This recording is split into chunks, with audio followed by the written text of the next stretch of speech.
أعوذ بالله من الشيطان الرجيم. بسم الله الرحمن الرحيم. ولو أننا نزلنا إليهم الملائكة وكلمهم الموتى وحشرنا عليهم كل شيء قبلا ما كانوا ليؤمنوا إلا أن يشاء الله ولكن أكثرهم يجهلون. وكذلك جعلنا لكل نبي عدوا شياطين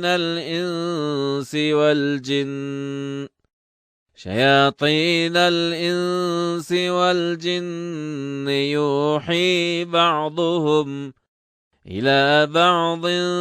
زخرف القول غرورا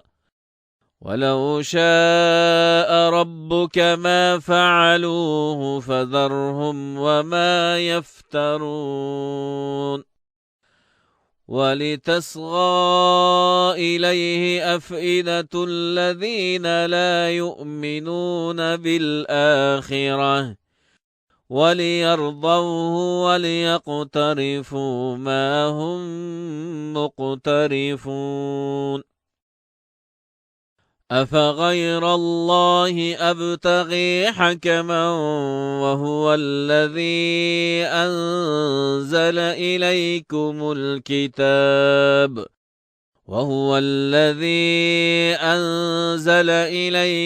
الكتاب مفصلا والذين آتيناهم الكتاب يعلمون أنه منزل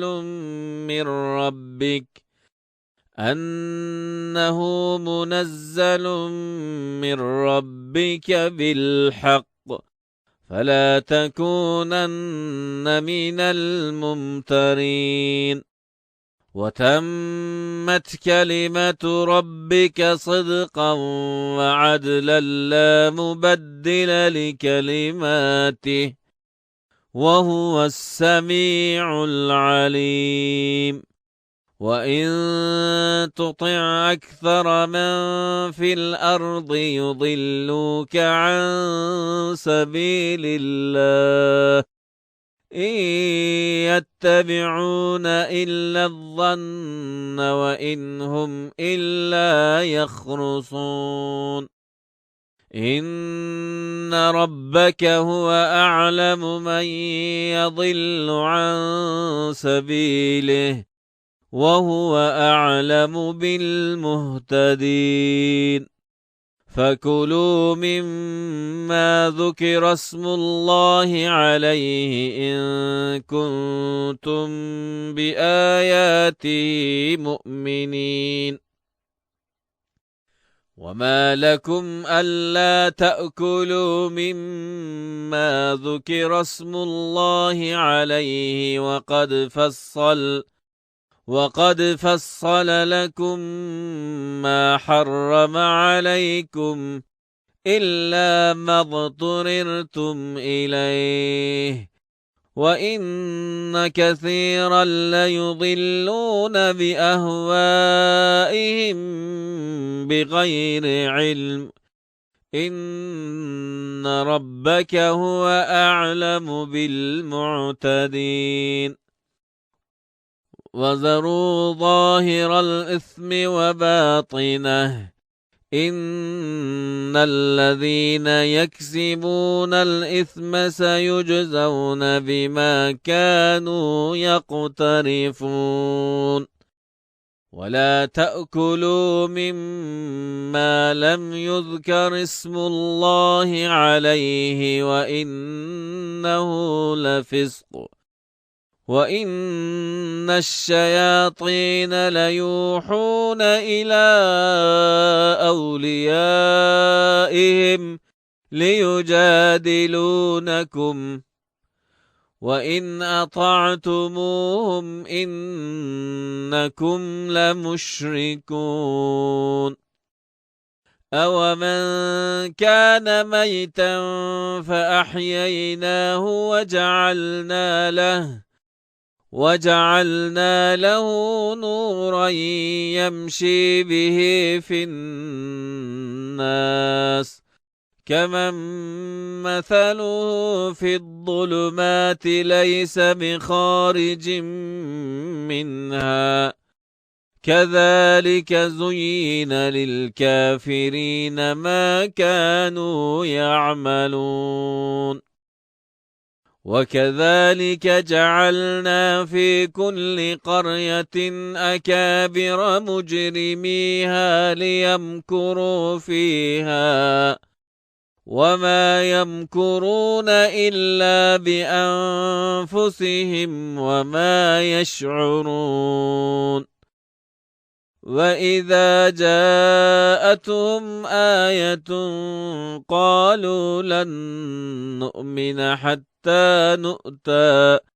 مثل ما أوتي رسل الله أعلم حيث يجعل رسالته سيصيب الذين أجرموا صغار عند الله وعذاب شديد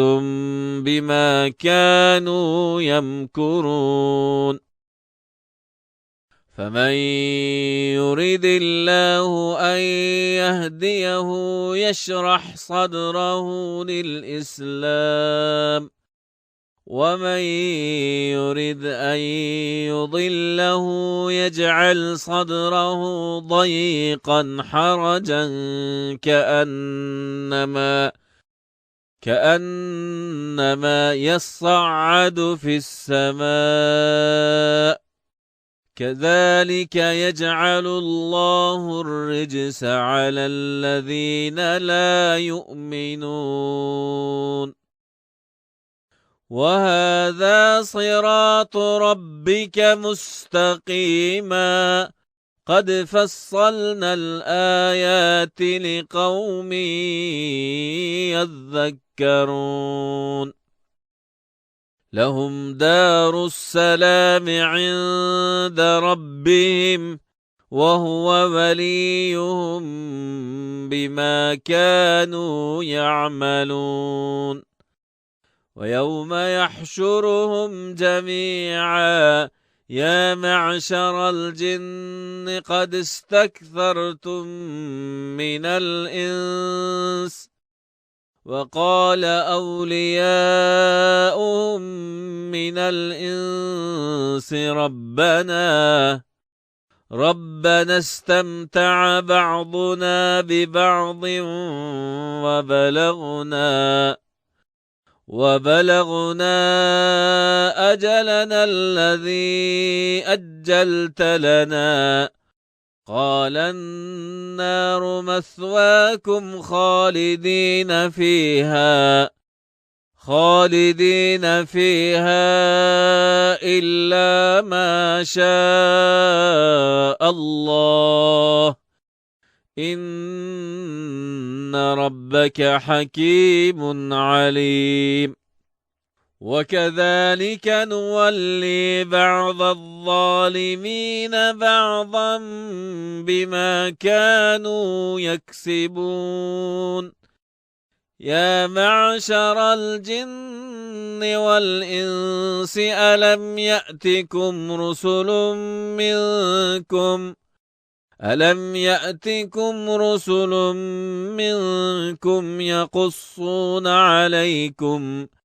يقصون عليكم آيات ربكم وينذرونكم لقاء يومكم هذا قالوا بلى قالوا شهدنا على أنفسنا وغرتهم الحياة الدنيا وشهدوا على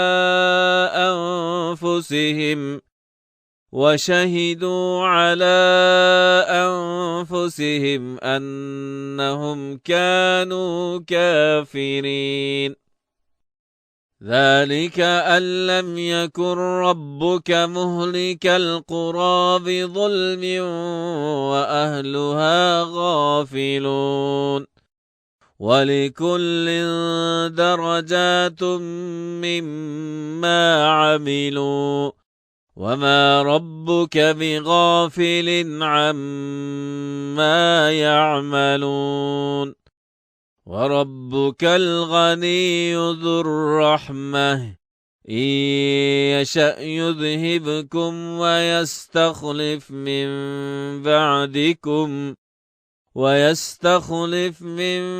بعدكم ما يشاء كما أنشأكم من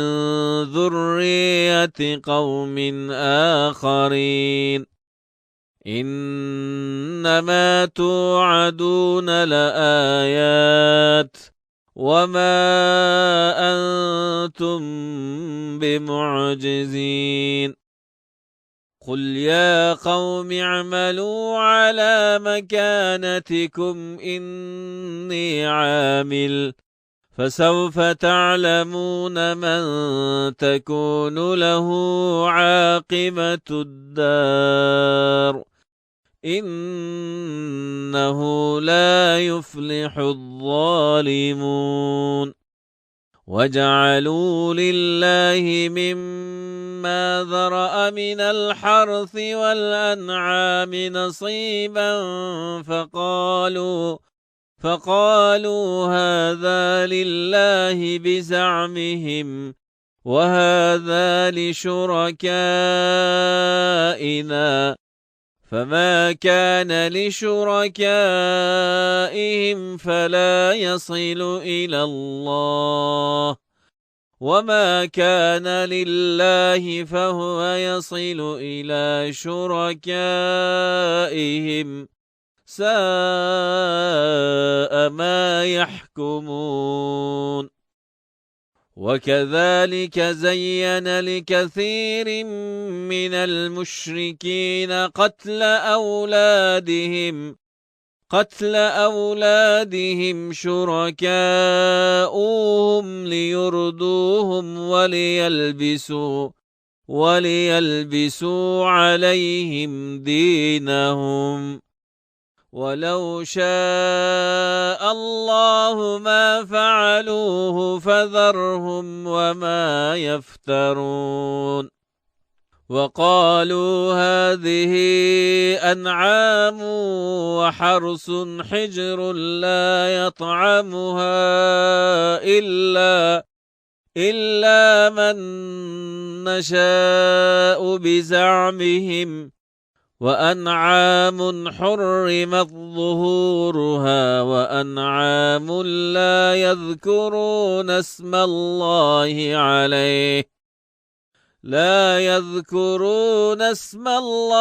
عليها افتراء عليه سيجزيهم بما كانوا يفترون. وقالوا ما في بطون هذه الأنعام خالصة لذكورنا ومحرم على أزواجنا وإن يكن ميتة فهم فيه شركاء سيجزيهم وصفهم إنه حكيم عليم. قد خسر الذين قتلوا أولادهم سفها بغير علم وحرموا ما رزقهم الله افتراء على الله قد ضلوا وما كانوا مهتدين. وهو الذي أنشأ جنات معروشات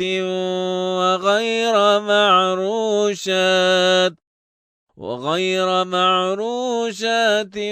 والنخل والزرع مختلفا أكله والزيتون والرمان متشابها وغير متشابه كلوا من ثمره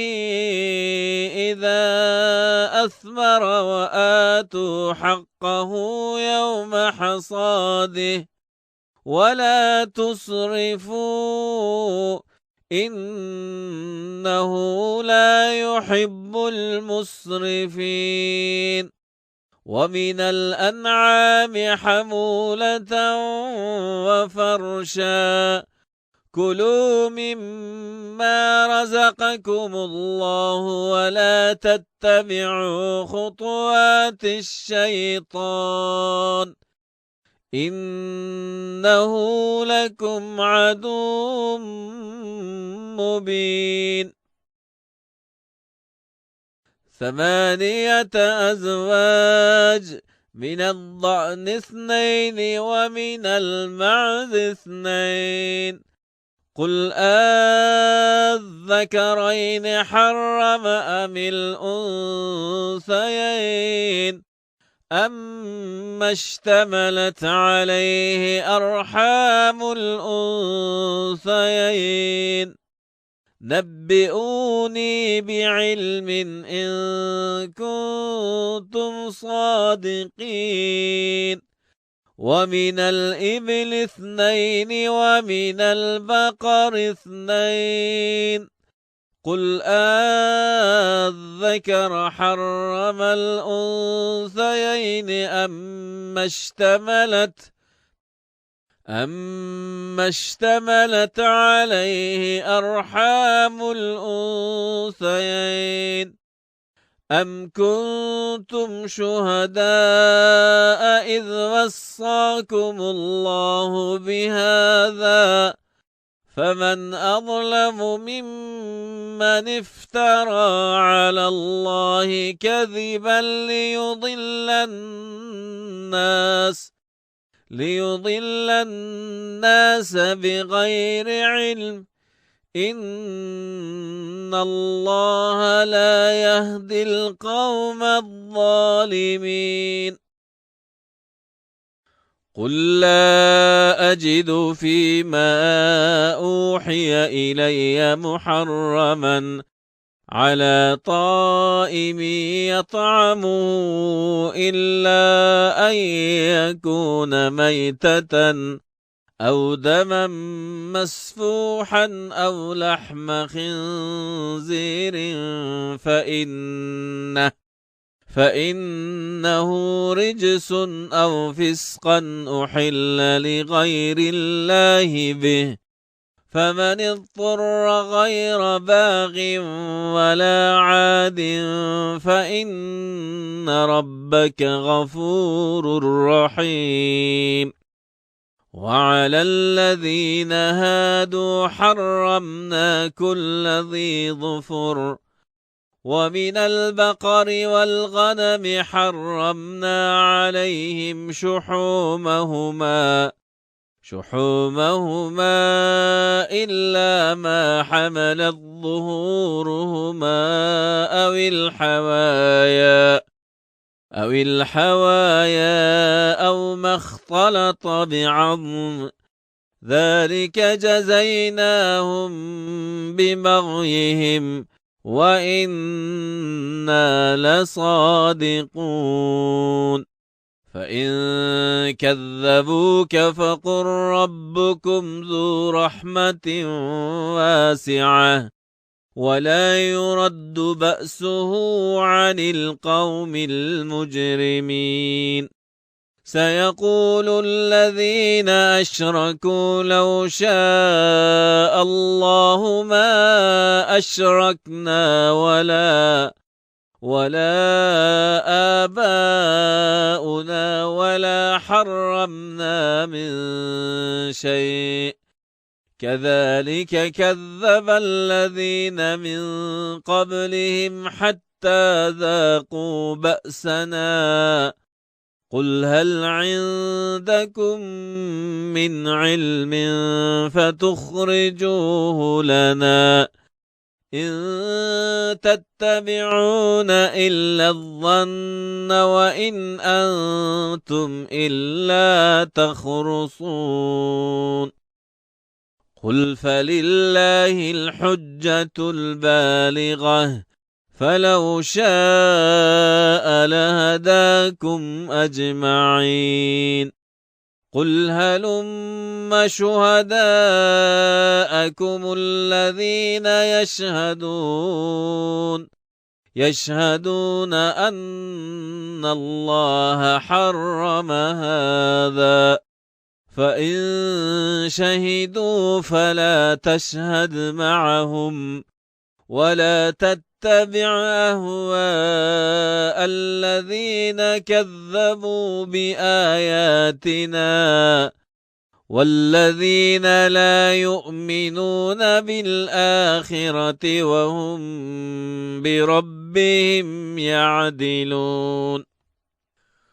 قل تعالوا أتل ما حرم ربكم عليكم ألا تشركوا به شيئا وبالوالدين إحسانا ولا تقتلوا أولادكم من إملاق نحن نرزقكم وإياهم ولا تقربوا الفواحش ما ظهر منها وما بطن ولا تقتلوا النفس التي حرم الله إلا بالحق ذلكم وصاكم به لعلكم تعقلون ولا تقربوا مال اليتيم إلا بالتي هي أحسن حتى يبلغ أشده وأوفوا الكيل والميزان بالقسط لا نكلف نفسا إلا وسعها وإذا قلتم فاعدلوا ولو كان ذا قربى وبعهد الله أوفوا ذلكم وصاكم به لعلكم تذكرون وأن هذا صراطي مستقيما فاتبعوه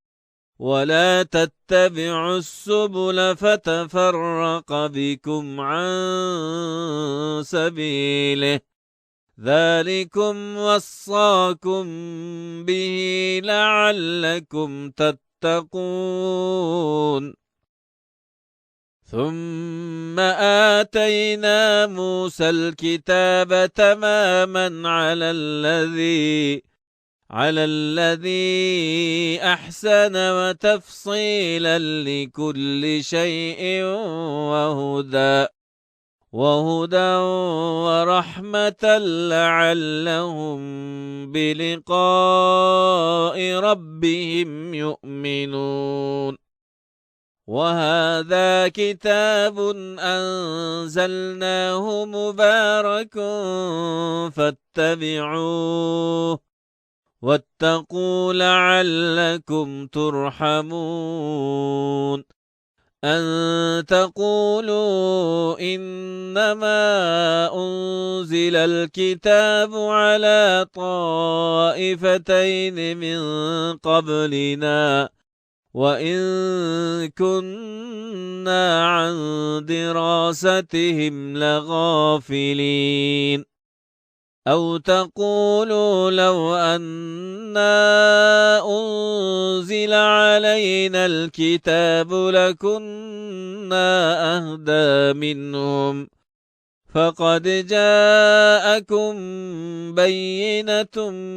من ربكم وهدى ورحمة فمن أظلم ممن كذب بآيات الله وصدف عنها سنجزي الذين يصدفون عن آياتنا سوء العذاب سنجزي الذين يصدفون عن آياتنا سوء العذاب بما كانوا يصدفون هل ينظرون إلا أن تأتيهم الملائكة أو يأتي ربك أو يأتي بعض آيات ربك يوم يأتي بعض آيات ربك لا ينفع نفسا إيمانها لم تكن آمنت من قبل أو كسبت في إيمانها خيرا قل انتظروا إنا منتظرون إن الذين فرقوا دينهم وكانوا شيعا لست منهم في شيء إنما أمرهم إلى الله ثم ينبئهم بما كانوا يفعلون من جاء بالحسنة فله عشر أمثالها ومن جاء بالسيئة فلا يجزى إلا مثلها وهم لا يظلمون قل إنني هداني ربي إلى صراط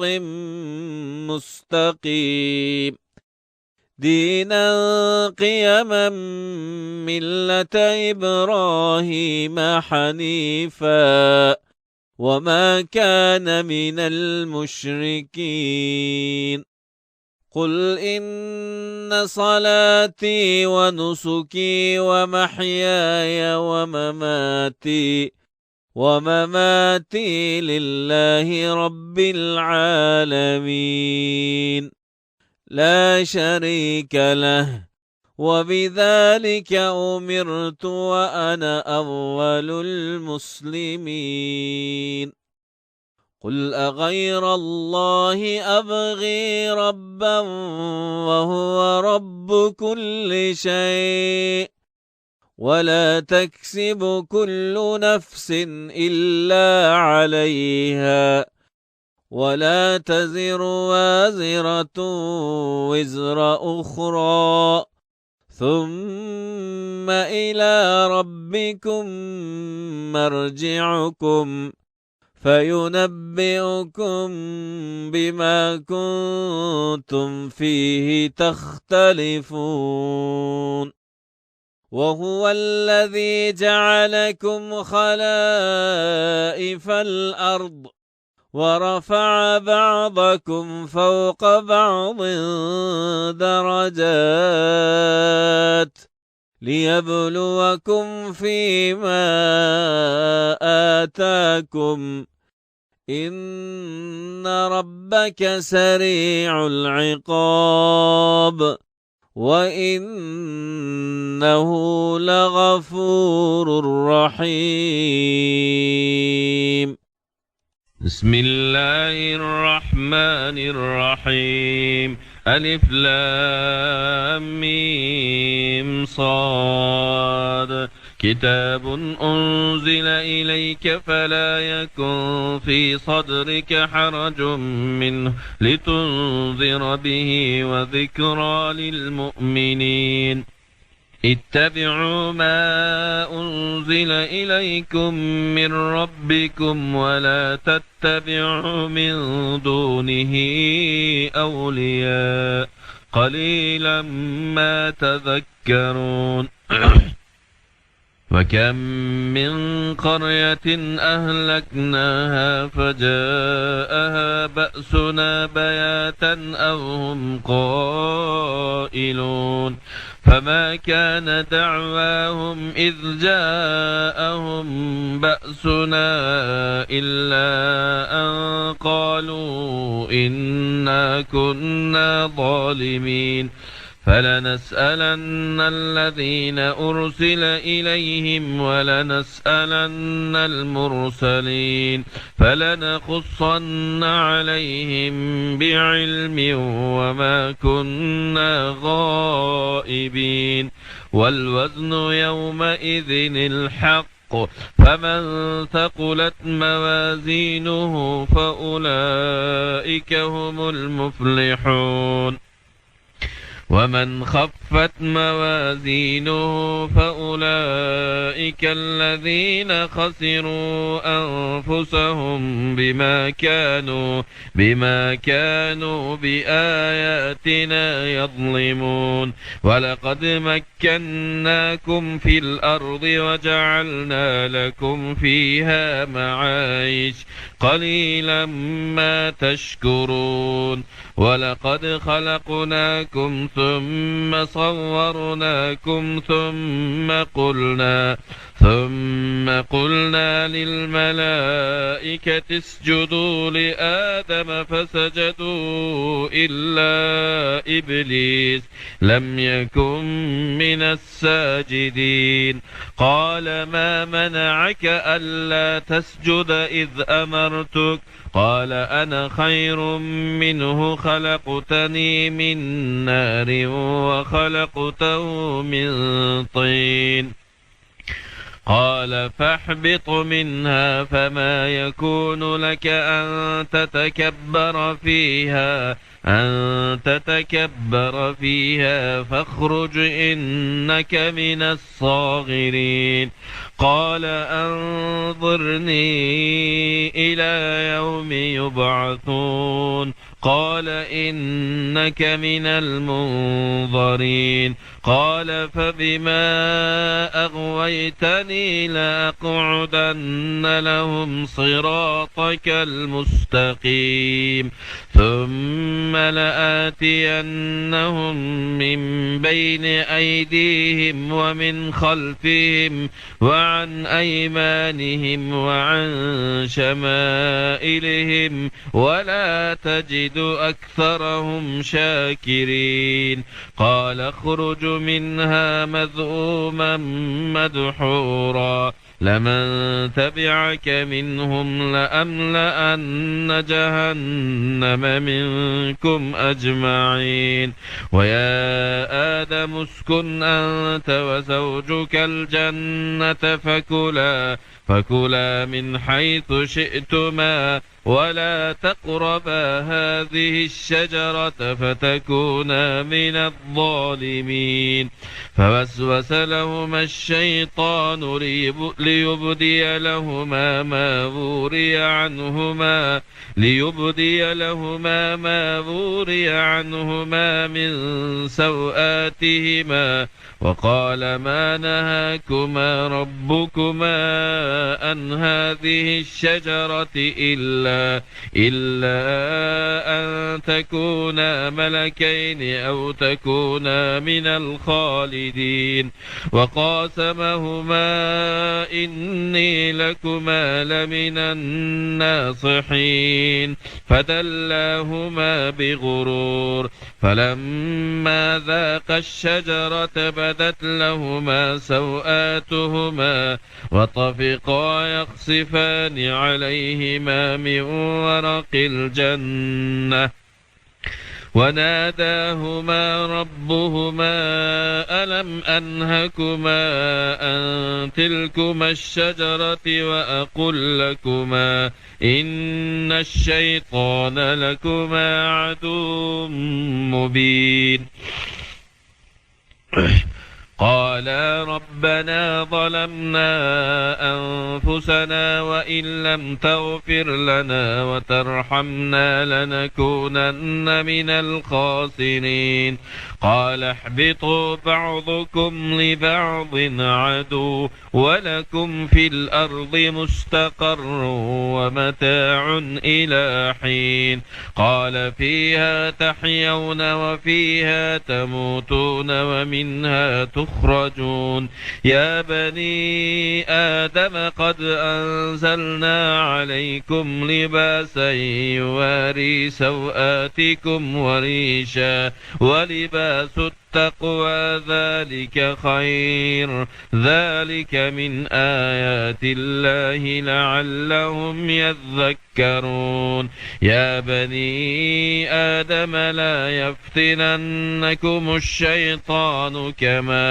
كما أخرج أبويكم من الجنة ينزع عنهما لباسهما ليريهما سوآتهما إنه يراكم هو وقبيله من حيث لا ترونهم إنا جعلنا الشياطين أولياء للذين لا يؤمنون وإذا فعلوا فاحشة قالوا وجدنا عليها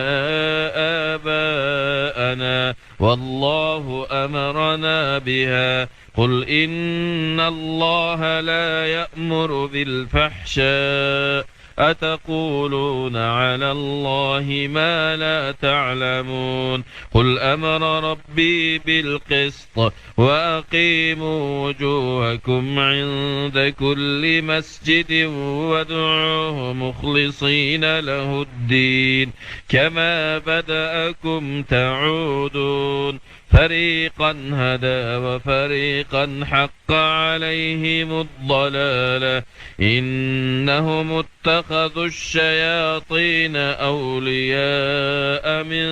دون الله ويحسبون أنهم مهتدون يا بني آدم خذوا زينتكم عند كل مسجد وكلوا واشربوا ولا تسرفوا إنه لا يحب المسرفين قل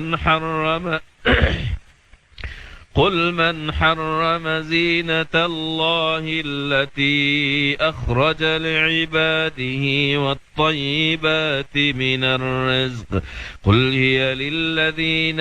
آمنوا في الحياة الدنيا خالصة يوم القيامة كذلك نفصل الآيات لقوم يعلمون قل إنما حرم ربي الفواحش ما ظهر منها وما بطن والإثم والبغي بغير الحق وأن تشركوا بالله ما لم ينزل به سلطانا وأن تقولوا على الله ما لا تعلمون ولكل أمة أجل فإذا جاء أجلهم لا يستأخرون ساعة ولا يستقدمون يا بني آدم إما يأتينكم رسل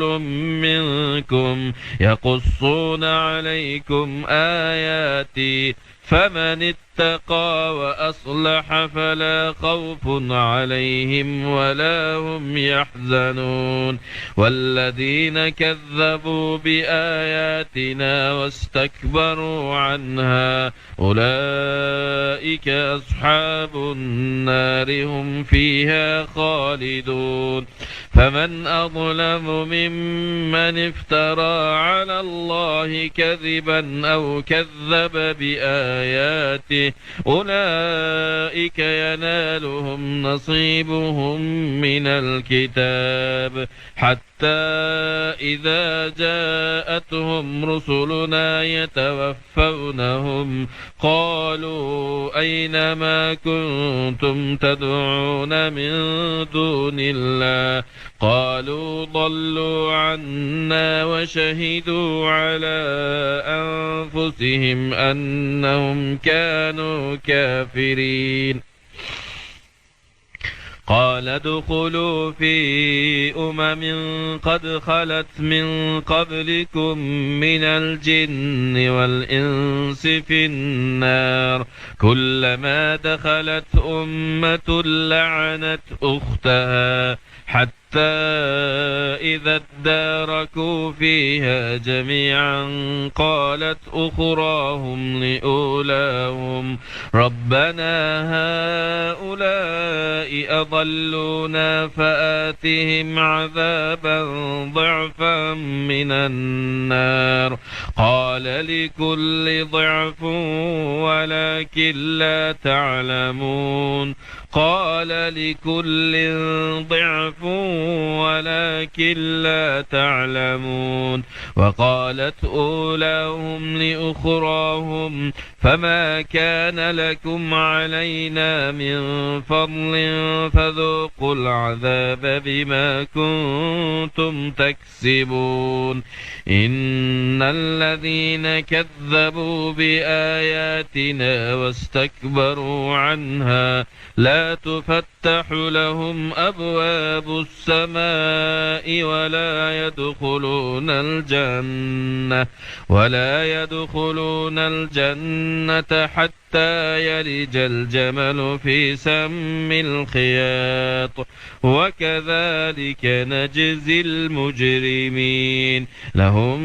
من جهنم مهاد ومن فوقهم غواش وكذلك نجزي الظالمين لهم من جهنم مهاد ومن فوقهم غواش وكذلك نجزي الظالمين والذين آمنوا وعملوا الصالحات لا نكلف نفسا إلا وسعها أولئك أصحاب الجنة هم فيها خالدون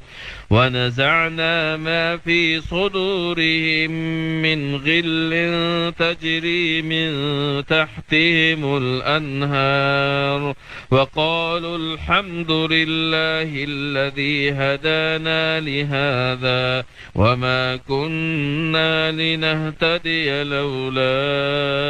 أن هدانا الله لقد جاءت رسل ربنا بالحق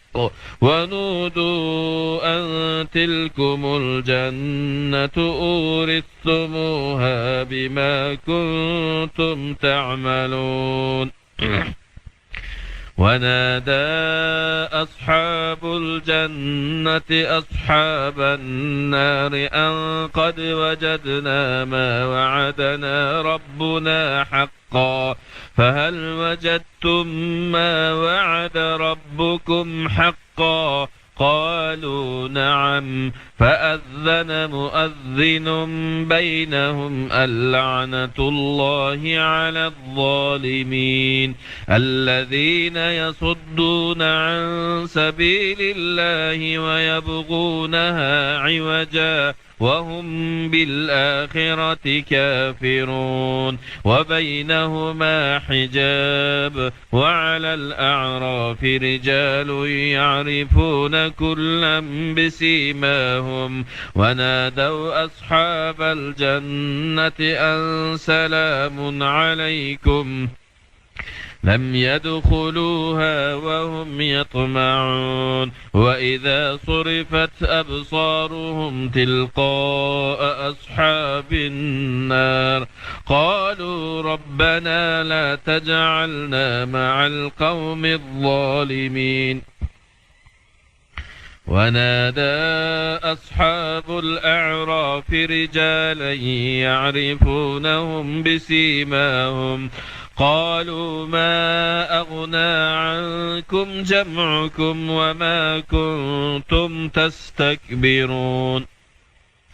أهؤلاء الذين أقسمتم لا ينالهم الله برحمة ادخلوا الجنة لا خوف عليكم ولا أنتم تحزنون ونادى أصحاب النار أصحاب الجنة أن أفيضوا علينا من الماء أو مما رزقكم الله قالوا إن الله حرمهما على الكافرين الذين اتخذوا دينهم لهوا ولعبا وغرتهم الحياة الدنيا فاليوم ننساهم كما نسوا لقاء يومهم هذا وما كانوا بآياتنا يجحدون ولقد جئناهم بكتاب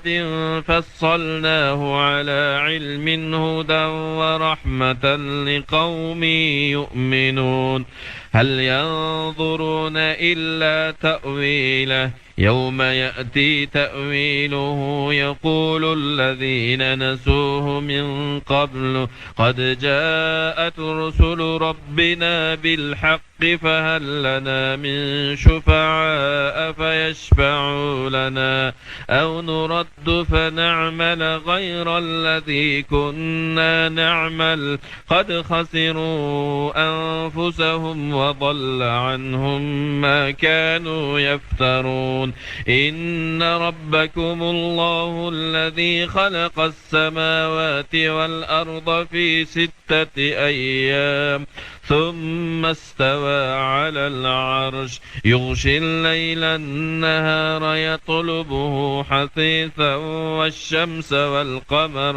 والشمس والقمر والنجوم مسخرات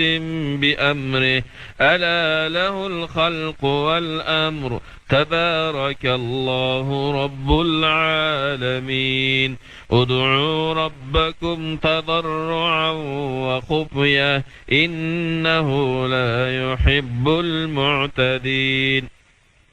ولا تفسدوا في الأرض بعد إصلاحها وادعوه خوفا وطمعا إن رحمة الله قريب من المحسنين وهو الذي يرسل الرياح بشرا بين يدي رحمته حتى إذا أقلت سحابا ثقالا سقناه لبلد ميت فأنزلنا به الماء فأخرجنا به من كل الثمرات كذلك نخرج الموتى لعلكم تذكرون والبلد الطيب يخرج نباته بإذن ربه والذي خبث لا يخرج إلا نكدا كذلك نصرف الآيات لقوم يشكرون لقد أرسلنا نوحا إلى قومه فقال يا قوم اعبدوا الله ما لكم من إله غيره إني أخاف عليكم عذاب يوم عظيم قال الملأ من قومه إنا لنراك في ضلال مبين قال يا قوم ليس بي ضلالة ولكني رسول من رب العالمين أبلغكم رسالات ربي وأنصح لكم وأعلم من الله ما لا تعلمون أوعجبتم أن جاءكم ذكر من ربكم على رجل منكم لينذركم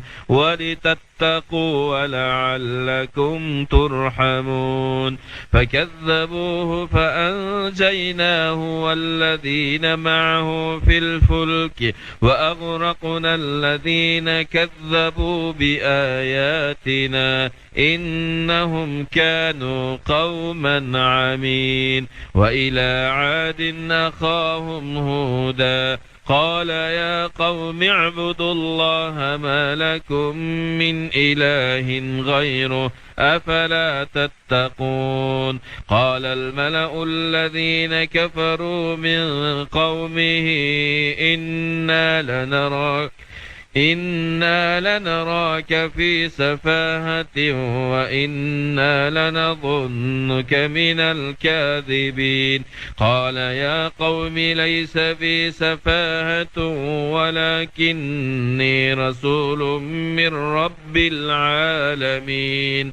أبلغكم رسالات ربي وأنا لكم ناصح أمين أوعجبتم أن جاءكم ذكر من ربكم على رجل منكم لينذركم واذكروا إذ جعلكم خلفاء من بعد قوم نوح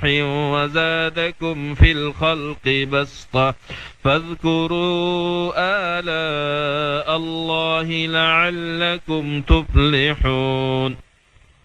قالوا أجئتنا لنعبد الله وحده ونذر ما كان يعبد آباؤنا فأتنا بما تعدنا إن كنت من الصادقين قال قد وقع عليكم من ربكم رجس وغضب أتجادلونني في أسماء سميتموها أنتم وآباؤكم ما نزل الله بها من سلطان فانتظروا إني معكم من المنتظرين فأنجيناه والذين معه برحمة منا وقطعنا دابر الذين كذبوا بآياتنا وما كانوا مؤمنين وإلى ثمود أخاهم صالحا قال يا قوم اعبدوا الله ما لكم من إله غيره قد جاءتكم بينة من ربكم هذه ناقة الله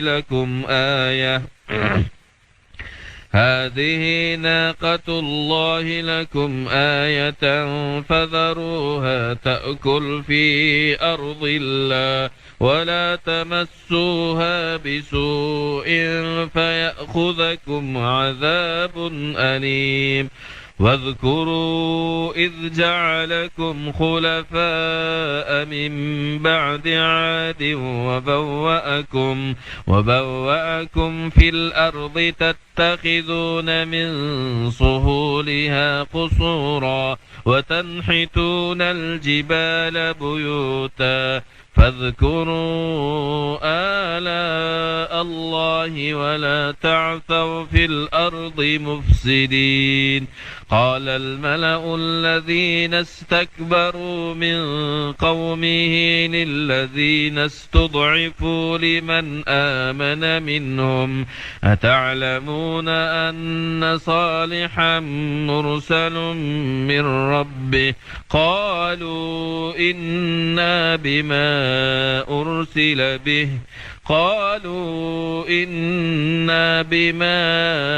أرسل به مؤمنون قال الذين استكبروا إنا بالذي آمنتم به كافرون فعقروا الناقة وعتوا عن أمر ربهم وقالوا يا صالح ائتنا وقالوا يا صالح ائتنا بما تعدنا إن كنت من المرسلين فأخذتهم الرجفة فأصبحوا في دارهم جاثمين فتولى عنهم وقال يا قوم لقد أبلغتكم رسالة ربي ونصحت لكم ولكن لا تحبون الناصحين ولوطا إذ قال لقومه أتأتون الفاحشة ما سبقكم بها من أحد من العالمين إنكم لتأتون الرجال شهوة من دون النساء بل أنتم قوم مسرفون وما كان جواب قومه إلا أن قالوا أخرجوهم من قريتكم إنهم أناس يتطهرون فأنجيناه وأهله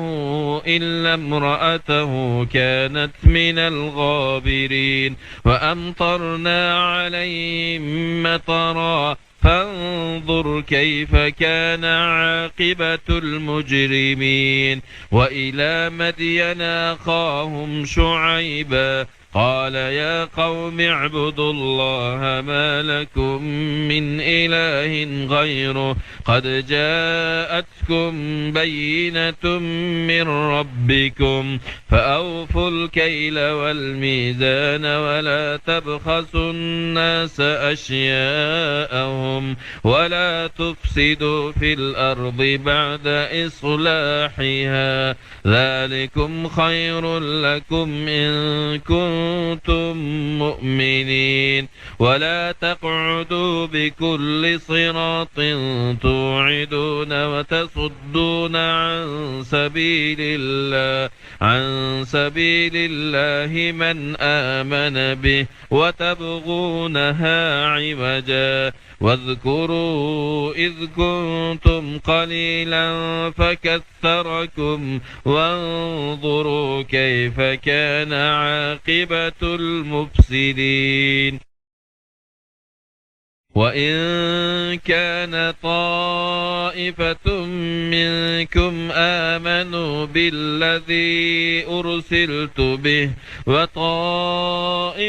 لم يؤمنوا فاصبروا حتى يحكم الله بيننا وهو خير الحاكمين